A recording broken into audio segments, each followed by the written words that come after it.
small, intellectually, politically, and economically insignificant Africa. But is that really true? Now, here are the facts. Africa has a total area space larger than all of Europe, China, and the United States of America combined.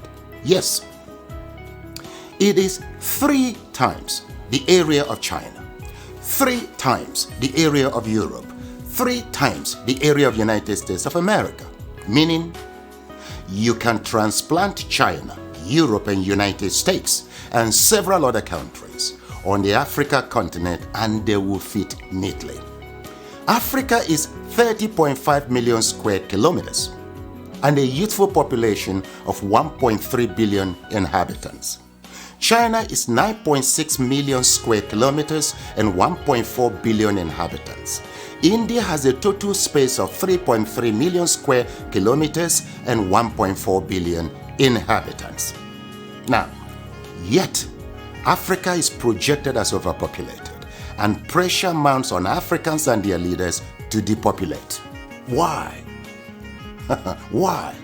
Now, please note, Africa is home to 60% of the world's arable land, 90% of raw material reserve, 40% of gold reserve, 33% of diamond reserve, 95% of platinum reserve, and holds the largest bauxite reserves in the world. Of course, in addition to manganese, woods, uranium, crude oil, and others. Yet, the continent is touted as the poverty capital of the world and ripe for depopulation. The question is, why? Well, President Jacques Chirac of France provides an illuminating insight. He said, "We bled Africa for 4.5 centuries. We looted their raw materials, then we told lies that the Africans are good for nothing. In the name of religion, we destroyed their culture. And after being made rich at their expense, we now steal their brains through miseducation and propaganda to prevent them from enacting black retribution against us," unquote.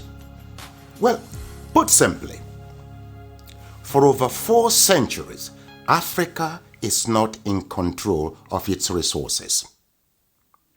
Look, a 2016 study of Africa by the NGO called War on Want reveals that 101 companies, mostly British, control $305 billion worth of platinum, $276 billion worth of oil, and $216 billion worth of coal at 2016 market prices. Yes, they own mines or mineral licenses in 37 African countries and control vast swaths of Africa's land, 4 times the size of the United Kingdom. Now look, Africa subsidizes the rest of the world by $32 billion annually. A 2017 report by Global Justice Now and other groups estimates that $161.6 billion enter into Africa, while $202.9 billion leave Africa almost every year. For example, in 2017, Africa received a total of $19.7 billion in aid, but paid back $18 billion in debt repayments. Debt burden is killing Africa. African governments have borrowed between 25 and 75% of their GDP, but with little or nothing to show for it. Africans in the diasporas remit not less than $32 billion annually, but multinational companies siphon $32.4 billion in profits and illicit financial outflows. Look, an estimated $29 billion are stolen via illegal logging, fishing, and poaching annually. How can any continent, country, or people accumulate and sustain wealth, growth, and prosperity with such statistics? That's a great question.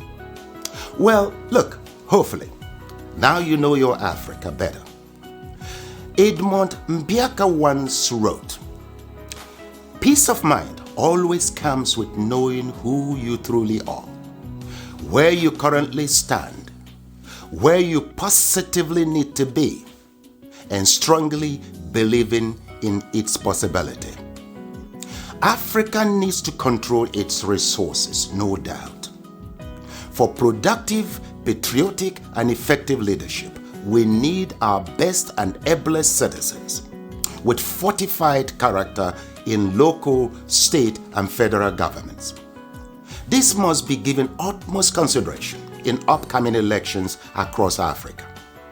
Let me say it once more. Our problem is not the age of our leaders, but unfortified character. It is your responsibility to protect and defend your Africa. The starting point is to educate and transform the mindset of our leaders and peoples. Look, the least you can do is to assist with ensuring that this message reaches every African.